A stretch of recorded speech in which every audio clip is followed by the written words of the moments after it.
Les mâles dauphins peuvent kidnapper des femelles pour se reproduire avec elles. Les femelles dauphins peuvent se donner du plaisir en insérant par exemple la nageoire pectorale de leur bébé dans leur fente génitale. Ça fait 30 ans que j'étudie ces animaux et je vais vous dire ce que j'ai appris. Récemment, les biologistes ont mis en évidence l'existence d'un clitoris fonctionnel chez les femelles. Elles peuvent aussi stimuler cet organe en insérant par exemple la nageoire pectorale de leur bébé dans leur fente génitale. Elles peuvent faire ça aussi entre elles, entre femelles, ou parfois elles peuvent aussi se frotter sur divers supports, donc ça peut être les fonds sablonneux, et elles vont stimuler leur clitoris.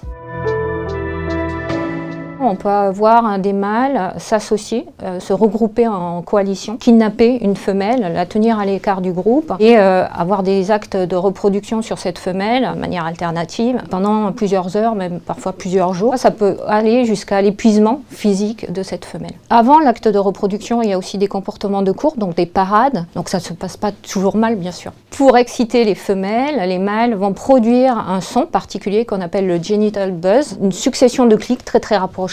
Donc ces sons pulsés. Et ces vibrations vont être émises au niveau de l'appareil génital des femelles et vont exciter ces femelles.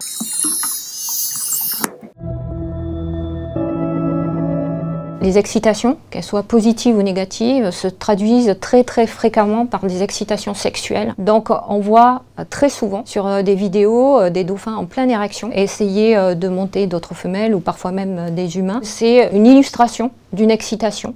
Maintenant, pour savoir si elle est positive ou négative, il faut aller un peu plus en détail.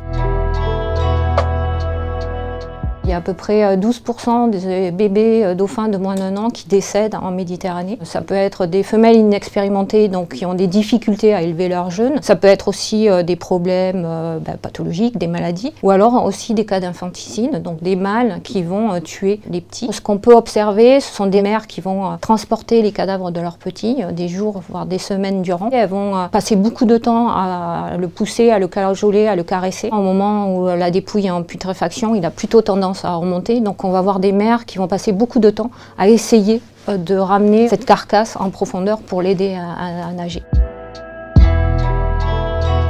Chez les dauphins, la respiration n'est pas automatique et ça a une incidence directe sur les phases de sommeil. Donc pour dormir, le dauphin va dormir un hémisphère après l'autre. Donc l'hémisphère qui est actif, l'œil va être ouvert. Et l'hémisphère qui est au repos, l'œil qui est en lien avec cet hémisphère au repos sera fermé. Un dauphin qui dort continue à nager. Il va avoir une nage beaucoup plus régulière, beaucoup plus lente et avoir de longues apnées. Donc ce qui nous permet de dire que le dauphin est en phase de sommeil.